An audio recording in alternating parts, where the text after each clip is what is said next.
Une voiture de police anonyme, pas de signe distinctif, pas de gyrophare. Le conducteur est pressé, mais doit rester discret. Xavier, tu peux voir avec Hervé où en est le vol, s'il est toujours prévu? Sa spécialité, la surveillance et la filature. Il est agent secret. À tout à l'heure. Ça change tous les jours, tous les instants. On va à Roissy dans 2 heures, on peut être à Lille ou être revenu ici parce que l'avion a été annulé, parce que la cible n'a pas pris son avion. Enfin, c'est assez changeant en fait. Ah, c'est imprévisible. C'est totalement imprévisible. La cible, comme dit le policier, c'est l'homme qu'il doit prendre en chasse aujourd'hui. Une filature pour le compte de collègues de services étrangers. Ceux-ci viennent d'envoyer une alerte. Un suspect qu'ils surveillent depuis plusieurs mois a pris l'avion ce matin, destination Paris.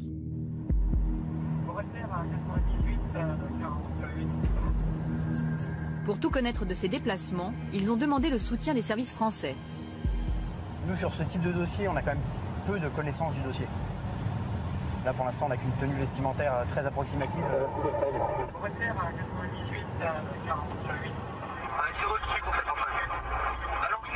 Peu d'éléments, mais le policier ne travaille pas seul. Son équipe est déjà sur place. Engagé ce matin, il y a 7 garçons, une fille. Et vous vous déguisez? On se désilhouette, en fait. On change d'apparence vestimentaire assez facilement. Le filocheur idéal, il n'est pas de très grande taille, il ne faut pas qu'il fasse 1m90 tout en muscles. C'est un monsieur tout le monde. Le filocheur, comme il l'appelle, c'est celui qui mène les filatures. Arrivé à Roissy, terminal international. L'opération est maintenant clandestine, pas question de se faire remarquer. Nous suivrons en caméra cachée. Le policier nous sert de guide pour repérer ses collègues cachés dans la foule.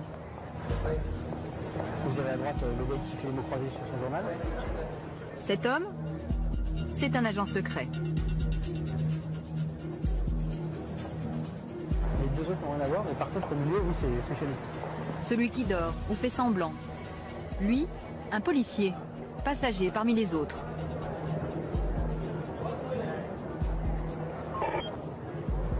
Enfin, ce couple d'amoureux qui boit un café tranquillement. Eux aussi, des agents secrets. Tous sont déjà en place, au cas où le passager serait attendu. Un proche qui pourrait donner l'alerte. À partir de maintenant, l'attente commence. Elle peut durer des heures.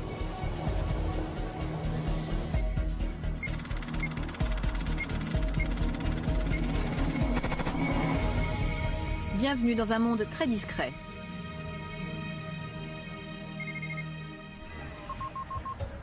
La direction du renseignement, c'est juste un immeuble anonyme.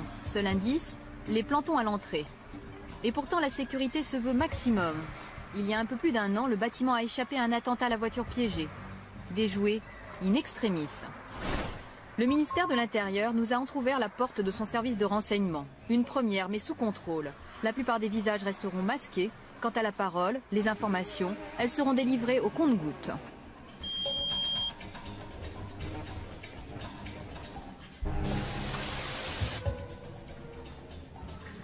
Le sésame, c'est ce badge. Sans lui, aucune porte ne s'ouvre. Et il y en a beaucoup. Pas question qu'ils nous perdent de vue. Tout le monde ici est pisté. La direction de la surveillance du territoire, les renseignements généraux n'existent plus. Tous sont regroupés maintenant dans un même service baptisé la DCRI, la Direction centrale du renseignement intérieur. Voilà, hein, donc vous avez là certains dossiers qui ont fait vivre la DST et puis maintenant la DCRI. Voilà. C'est quel type de dossier? C'est des... Ce sont des dossiers sur les grosses affaires du contre-terrorisme. Hein, voilà. Notre guide est le responsable de la lutte antiterroriste. Ça c'est pareil, mais ça ce sont les dossiers actuels. C'est pas très rempli hein, quand même. Non, vous voyez, parce que le reste est là. Car tous les soirs, le bureau doit rester vide. Donc tous les soirs, ce que vous voyez sous mon bureau rentre dans cette armoire. C'est quoi, c'est une règle? Comment ça? Ah mais bien sûr c'est une règle, c'est vrai pour tout le monde. Est-ce que chacun sait ce que fait l'autre? Non. Non, non. C'est moyen pour l'ambiance, non? Ah pas du tout, non, pourquoi? Au contraire. Il y a des machines à café? Il y a des machines à café, par-ci par-là, oui, on en trouve, mais les gens se parlent, hein. Mais ils n'ont pas besoin d'évoquer les affaires qu'ils traitent. Des affaires si confidentielles que même les proches sont tenus à l'écart. Et quand leurs questions sont trop indiscrètes, à chacun sa technique pour les déjouer. Lorsqu'on me demande vraiment des informations sur un dossier, je me contente de ce qui est sorti dans la presse. Et je prends les articles du Monde par exemple, et voilà, comme ils ne lisent pas le Monde, voilà. Ça fait, ils ont l'impression que c'est une information.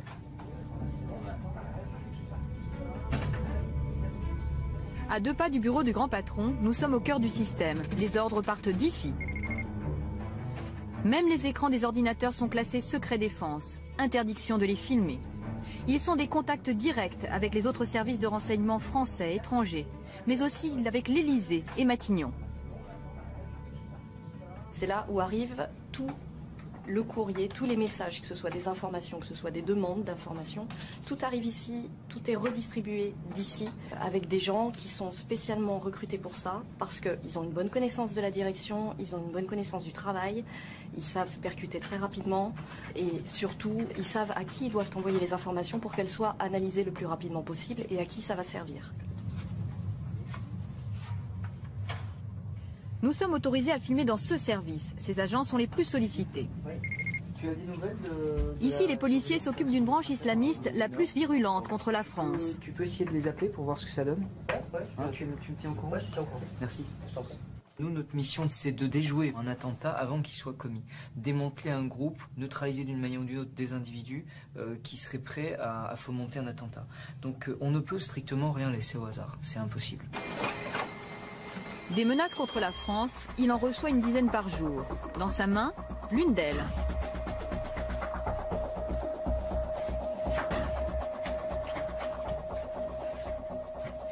C'est un Tchétchène qui est rentré en contact avec une fille qu'on suivait, qui elle est maghrébine.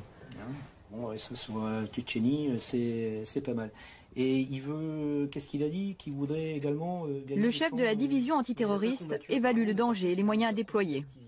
Bon, allez, on va essayer de voir un peu de quoi il en retourne. Hein.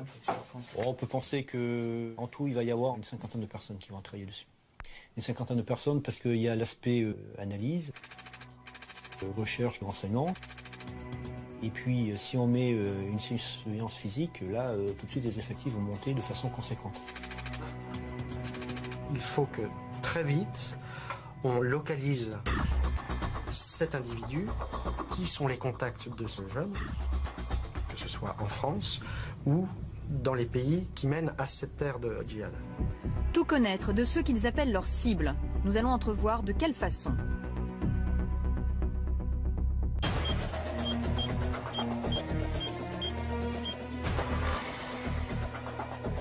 Posées quelque part en France, leurs espionnes les plus indiscrètes. En principe, seuls les policiers spécialement accrédités peuvent accéder ici. Interdiction de filmer alentour. D'ailleurs, nous sommes tenus de garder l'endroit secret. C'est ici que les policiers tentent de pister les terroristes jusqu'au bout du monde. Et cela se fait par les airs. La plupart des conversations peuvent être interceptées grâce à un satellite braqué vers la Terre, vers une zone désignée par les policiers. Comme un aspirateur, il avale tout. Les conversations d'un téléphone fixe, d'un mobile, le contenu des courriers électroniques et même des fax. Cryptés ou non, pour lui c'est pareil. Des millions d'informations arrivent ici chaque jour. Les trier, c'est le travail de ces ordinateurs. Il classe par numéro de téléphone et par zone géographique, isole ce qui intéresse les policiers. Pour les personnes concernées, plus d'intimité, plus de vie privée.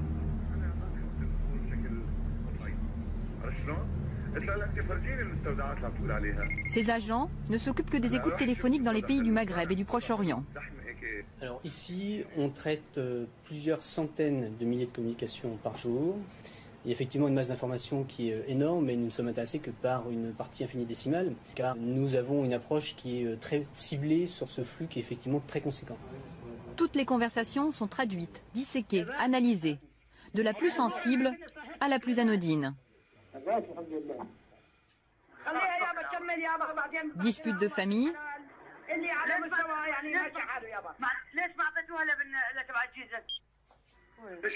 discussions d'affaires,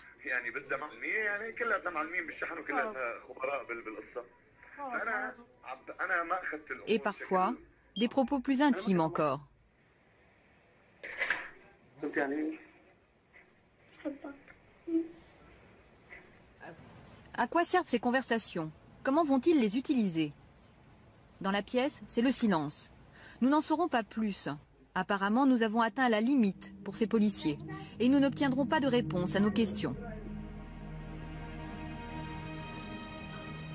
Cette question, non, je réponds pas. Pourquoi? Si.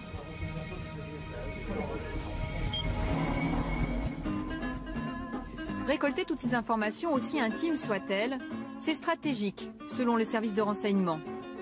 Ce que nous confirme ce policier qui y a passé plus de 20 ans.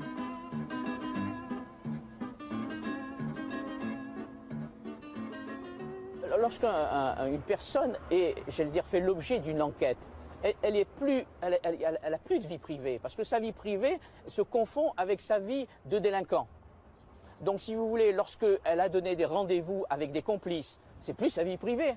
Lorsqu'elle demande à quelqu'un de lui apporter du matériel, s'il n'est pas prudent au téléphone, de lui dire tu vas m'acheter du nitrate, tu vas m'acheter des montres pour des systèmes de mise à feu, c'est plus sa vie privée, ça. Si vous voulez, c'est sa vie d'homme qui est engagé dans une activité terroriste. Et ça, pour vous, ça lui justifie le fait de ramasser autant de renseignements aussi privés, aussi divers? Mais si vous voulez, quand vous faites une écoute téléphonique, vous ne pouvez pas demander à la personne, lorsqu'elle appelle, de dire bon, ça c'est ma vie privée, hein, j'ai rendez-vous, je vais chercher mes enfants à la crèche, ça c'est ma vie privée, et en même temps faire la différence en disant bon, maintenant j'ai rendez-vous avec 2 complices pour préparer un attentat.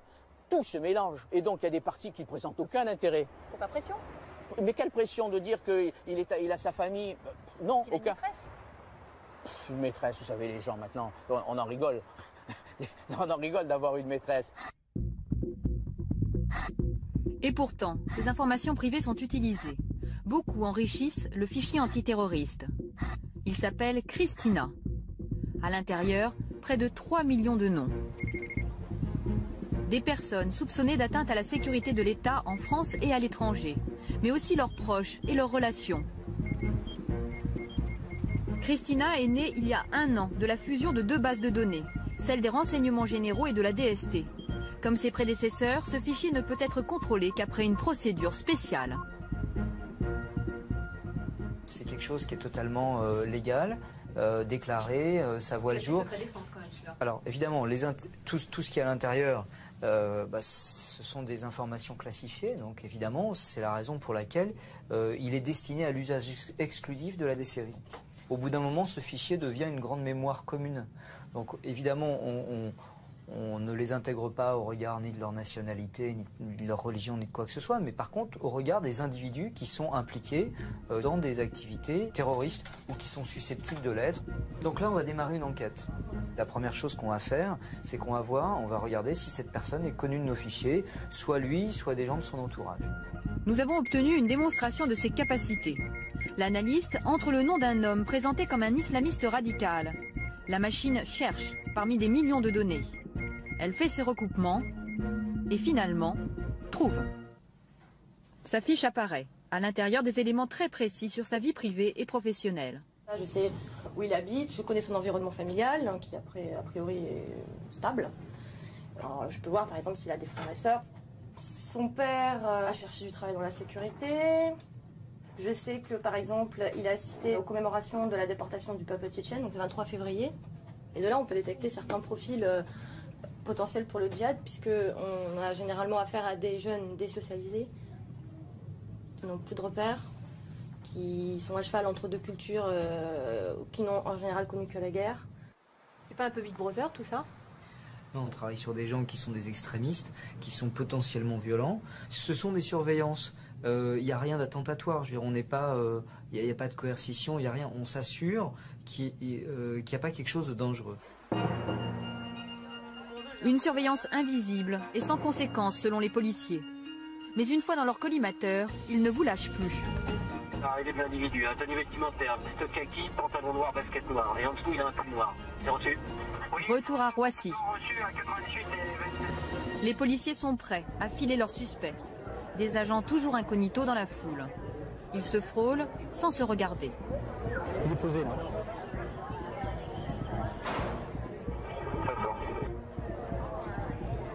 Le voilà. Il n'a pas repéré le policier derrière lui, ni ceux qui s'apprêtent à le prendre en filature. Les policiers ne doivent pas le perdre, sinon aucune chance de le retrouver.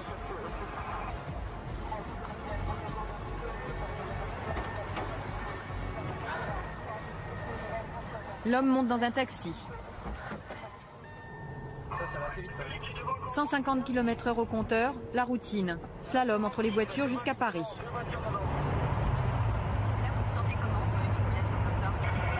Bien, très bien. Il y a toujours le petit moment où là, quand c'est parti de Roissy, on n'a pas envie de rater. Donc, mais on le fait. On arrive à gérer quand même.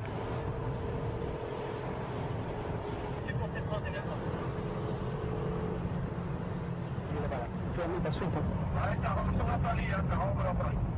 Ouais, 30, il reste 2 de 52, ça va se poser, ça se pose, ça se Clichy, au niveau du café brasserie Weber. Le client descend, le client descend. 720, vidéo effectuée. Ouais, c'est pris. Ça veut dire qu'ils ont fait une image du client. Ouais. Une première photo immédiatement envoyée au service. D'autres suivront. Ces surveillances peuvent durer des semaines, des mois même, de jour comme de nuit. Les policiers ne peuvent pas rester 24 heures sur 24 à ces trousses. Ils passent donc le relais aux hommes de l'atelier. Ce jour-là, les techniciens transforment une bouteille de liqueur en caméra espionne. Batterie. Le trou dans la bouteille se trouve là. Poubelle. Borne incendie. Et même panneaux de travaux. Des mini-caméras qui filment en toute discrétion. Ces hommes, par exemple, sur ces images qui nous ont été fournies par des policiers. Soupçonnés d'appartenir à un groupe terroriste, ils ne se sont doutés de rien jusqu'à leur arrestation. Tout est bon pour le camouflage et c'est du sur-mesure. C'est une vraie souche d'armes en fait, qu'on a complètement évidée. Là vous avez l'objectif de la caméra qui se trouve ici, pour dire la cible vient de sortir de chez elle par exemple, et donc les équipes de filature qui se trouvent le plus loin possible de l'objectif vont pouvoir enquiller sur la filature du véhicule. Pour garder le secret, les hommes de l'atelier ne nous montreront qu'une partie de leur technologie toujours plus sophistiquée.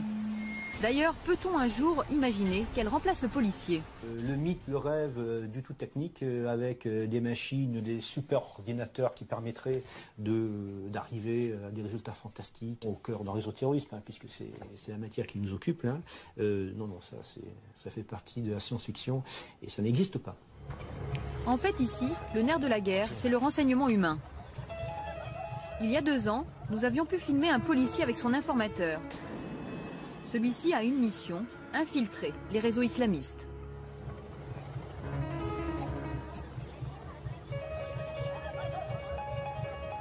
Ils doivent en être assez près, concrètement, pour pouvoir avoir des accès et être en ceci intéressants pour notre service, mais ils doivent en être assez éloignés au plan de la psychologie ou de la philosophie pour pouvoir dire non, ceci n'est pas mon islam.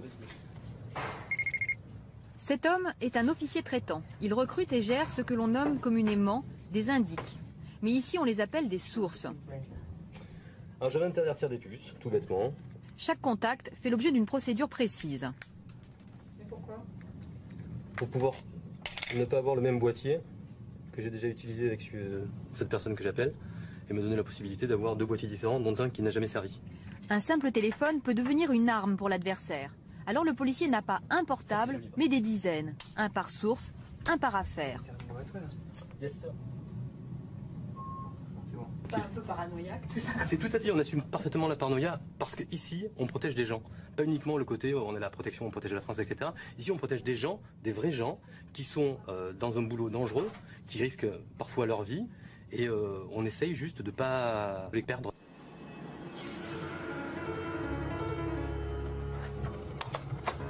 Nous allons l'accompagner jusqu'à son rendez-vous secret. Le temps de l'interroger sur le profil et les motivations de ces mystérieux informateurs. Comment les incite-t-il à collaborer?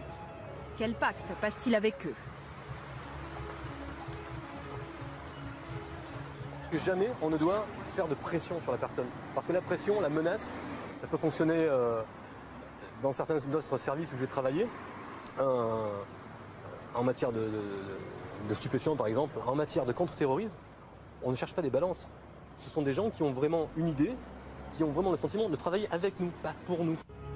Ce policier ne pratiquerait donc aucune pression sur ses sources. Des propos impossibles à vérifier.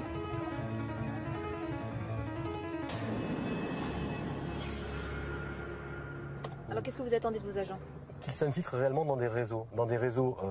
De terroristes potentiels, de gens, et il y en a qui veulent tout faire péter uniquement parce qu'ils ont un grain, de gens qui veulent éradiquer tous les mécréants, et les mécréants, c'est nous tous, et y compris d'autres musulmans.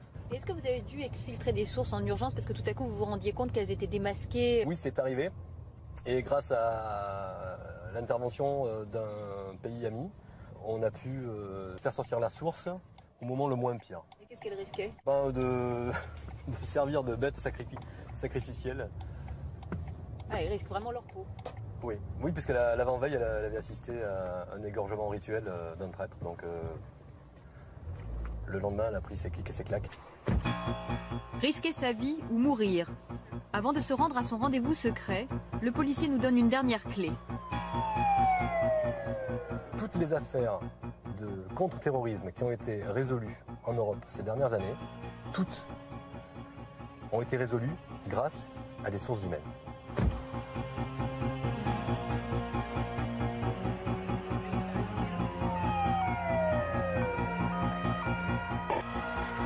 Une cellule islamiste, le groupe salafiste pour la prédication et le combat.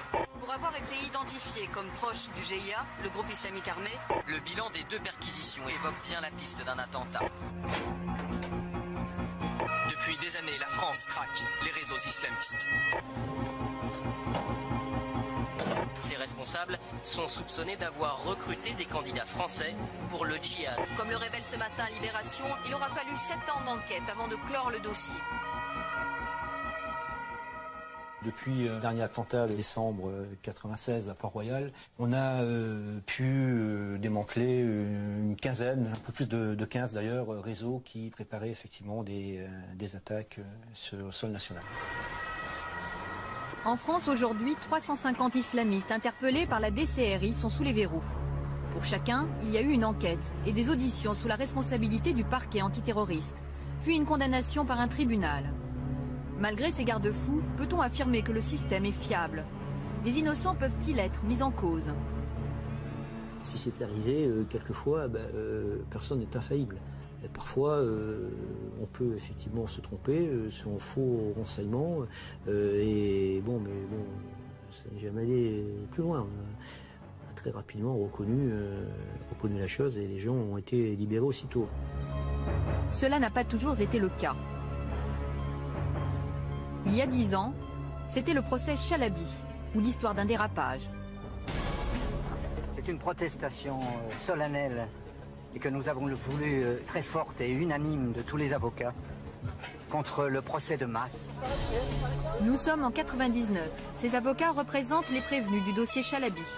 Au total, 138 personnes jugées dans ce gymnase spécialement aménagé. Un procès, mais surtout un fiasco policier et judiciaire. Tout a commencé avec l'arrestation de l'islamiste Mohamed Chalabi, le chef d'un réseau actif et dangereux. À l'époque, dans un climat d'attentat, la machine judiciaire s'emballe. S'enchaînent de vastes coups de filet et des emprisonnements à la chaîne. Le jour du procès, il y a les auteurs, mais aussi des membres de leur famille, des amis, des collègues et même des voisins de palier. J'ai fait 1 mois de prison, et mon mari 17 mois de prison, et mon frère 7 mois de prison, et tout ça c'est pour rien du tout. Ils avaient été donnés par des informateurs ou étaient apparus sur des écoutes téléphoniques, tout comme cette femme emprisonnée 4 mois pour rien. Bon, j'étais pas la seule, il y avait plein d'autres cas, des gens qui étaient là parce qu'ils connaissaient quelqu'un, parce qu'ils avaient une adresse dans leur carnet d'adresse, parce que quelqu'un leur a téléphoné. Bon. Au final, 31 relax, des innocents pris par erreur dans les filets de la lutte antiterroriste. Selon les policiers, ce procès a marqué un cap. Depuis, des enseignements auraient été tirés. Toutes les choses évoluent, les situations évoluent, la connaissance du phénomène évolue aussi. Et elle progresse. En général, heureusement d'ailleurs, on progresse également dans la connaissance. Donc peut-être qu'à l'heure actuelle, on est plus en capacité de bien cibler les gens à suivre et à neutraliser. Voilà.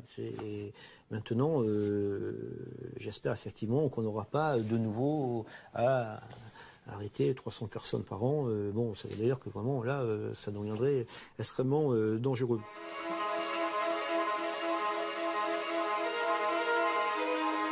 La DCRI est aujourd'hui présentée comme un service de renseignement spécialisé. Selon son patron Bernard Scarsini, sa mission est la protection de l'intégrité de l'État, de ses intérêts. Mais enquête-t-il toujours sur les affaires dites sensibles? Non mais la vie privée des gens ne m'intéresse plus. Je crois que vous vous méprenez. Il y a eu une évolution de nos missions et tout le reste qui correspondait d'une part à une autre époque, où effectivement il y avait un lien entre le politique et l'aspect renseignement également d'ordre politique, effectivement permettait de laisser diligenter un style d'enquête de ce genre. Aujourd'hui, tout ceci a volé en éclats. L'affichage est clair. La réalité peut être beaucoup plus complexe. Difficile, en effet, d'imaginer qu'un pouvoir politique n'ait aucun dossier sur les affaires privées de ses adversaires. Bonsoir, monsieur.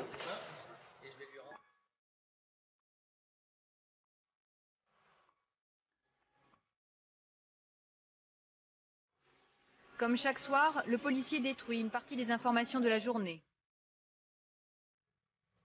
Il range ses dossiers dans son armoire forte.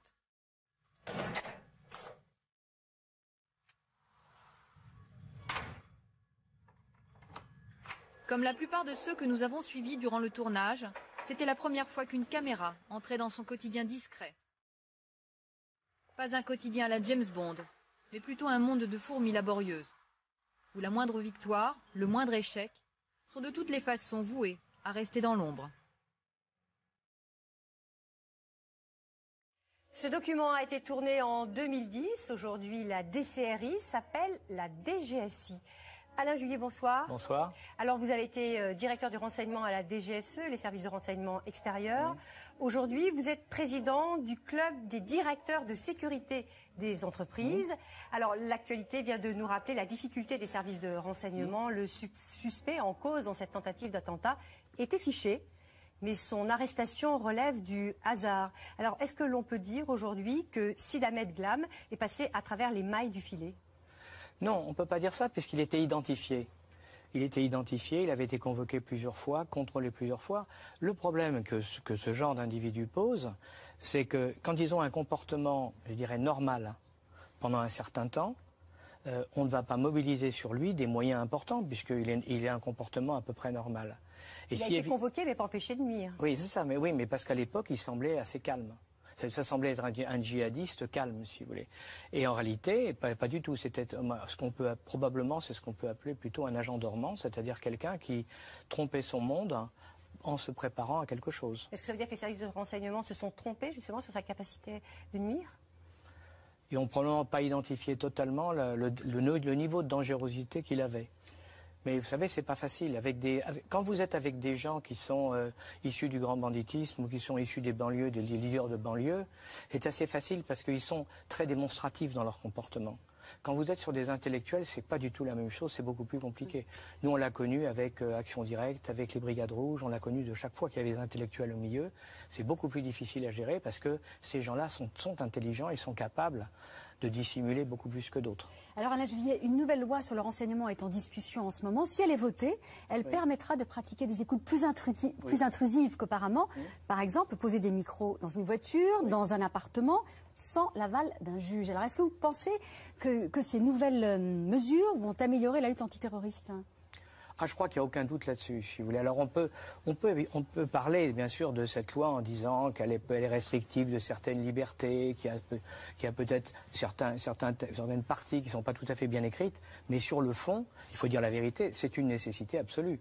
Il faut que nos concitoyens comprennent que nous sommes dans une espèce de guerre, une guerre qui ne peut pas, on ne veut pas donner le nom de guerre, mais c'est une réalité dans laquelle nous avons des gens qui sont là pour déstabiliser, pour faire peur, pour déstabiliser le pays, pour retourner les gens et les convaincre que le califat et donc l'islamisme salafiste est la solution la meilleure. Et à partir de ce moment-là, il faut qu'on puisse employer les moyens nécessaires pour les identifier et les mettre hors d'état de nuire. Parce que s'opposer aujourd'hui en disant moi je ne veux pas, par exemple, je ne veux pas qu'on mette des micros, là. Ok. Et quand il y a un attentat, qui prend la responsabilité? Ceux qui sont opposés maintenant? Alors que nous savons, nous, que si on peut placer par exemple un micro sur quelqu'un qui est identifié, parce qu'il y a des règles, ça ne se fait pas comme ça, quelqu'un qui est identifié comme dangereux, ben on va peut-être pouvoir détecter avant la chose. On ne peut pas toujours reposer sur un hasard comme celui qui vient de se passer, où le gars se tire une balle dans la jambe, parce que ça c'est un coup de chance. Sinon, l'attentat, il aurait eu lieu. Hein. Alors justement, pour revenir à cet attentat évité, là, concernant le profil du suspect de Sid Ahmed Glam, on sait ce soir que c'était un bon étudiant de 2011 à 2013 dans une école informatique parisienne, que depuis il avait arrêté ses études, qu'il avait donc été convoqué à 2 reprises à la DGSI. Est-ce que son profil vous surprend ? Non, parce que si vous voulez, dans les mouvements terroristes, c'est-à-dire tous les mouvements terroristes, il n'y a pas que celui-là. Dans tous les mouvements terroristes, vous avez toujours 2 types de gens. Vous avez des intellectuels. Quand je dis des intellectuels, ceux qui ont fait des études supérieures, qui peuvent aussi occuper des fonctions de cadre dans des entreprises, hein, et qui, eux, vont mener le combat terroriste avec une autre pratique, c'est-à-dire en essayant de mieux s'intégrer dans la société pour la détruire. Alors que quand vous prenez, je dirais, les fantassins du terrorisme, et c'est pas du tout péjoratif, mais ceux qui vont être en dessous, eux, ils ont des comportements beaucoup plus simplistes, ils sont manipulés, ils font ça dans un cadre d'une manipulation, alors que les intellectuels, ils font ça dans le cadre d'une conviction. Ce n'est pas du tout pareil, et c'est beaucoup plus difficile à gérer. Selon vous, ces intellectuels, il en existe beaucoup en France ? Je pense, alors, il y en a un certain nombre. Il y en a un certain nombre qui sont plus ou moins identifiés. Combien ? Je n'ai pas les chiffres, hein, je ne peux pas vous dire parce que c'est compliqué. Mais ce qui est certain, c'est que ces intellectuels qui existent hein, et qui sont capables sur le Coran, par exemple, de vous répondre certainement beaucoup mieux que le font la plupart des terroristes dont on a pu parler jusqu'à maintenant. Mais ces intellectuels, c'est aussi des gens qui, pour certains, ont été faire le djihad, ont été identifiés au djihad comme des combattants formidables, parce qu'il y en a, et qui ensuite ont été conditionnés pour revenir comme agents dormants, avec l'autorisation de se comporter comme un occidental, c'est-à-dire sans barbe, sans djellaba, sans aller à la mosquée, en buvant de l'alcool, jusqu'au moment où ils reçoivent l'ordre d'attaquer. Ils passent à l'action. Alors selon vous, Alain Juillet, quel est le danger que redoutent le plus les services de renseignement aujourd'hui ? Je crois que les services de renseignement, leur travail, c'est de faire du renseignement, si vous voulez. Donc, ce qu'ils redoutent le plus, c'est de ne pas avoir les moyens suffisants pour pouvoir le faire. Infiltrer un réseau djihadiste ou le surveiller, si vous voulez, contrôler tous ceux qu'on a identifiés, que le ministre de l'Intérieur ou le Premier ministre ont décrit, ont donné en chiffres. Pour arriver à les surveiller à peu près, il faut des moyens, mais pas seulement des moyens humains, il faut aussi des moyens techniques. Et c'est ça dont on a besoin. Un service de renseignement, s'il n'a pas les moyens nécessaires pour faire son travail, ben, il est aveugle. Hein. Est-ce qu'il les a aujourd'hui, ces moyens ? Je pense qu'il va les avoir avec la loi. Pour le moment, si jamais cette loi est votée, donc fin juin. Ah oui, il est certain que si cette loi est votée, ils auront les moyens. Avant, ils avaient certains de ces moyens, mais non officiellement ou de manière beaucoup moins claire. Donc c'était pas bon. Parce que ce sont des fonctionnaires, et les hauts fonctionnaires ou les fonctionnaires, ils doivent respecter la loi, ils doivent respecter les règles. Donc pour qu'ils puissent travailler bien, il faut qu'ils soient dans un cadre légal. Ça, c'est clair et net. Or, on n'était pas jusqu'à maintenant. La meilleure preuve, c'est que, regardez, dans ce texte, ça n'a rien à voir, et pourtant ça a beaucoup à voir.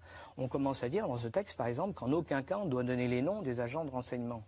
Bon, c'est très important parce que ce que personne ne se rendait compte, c'est que si vous donnez le nom d'un agent, toute sa famille est mise en danger face aux terroristes.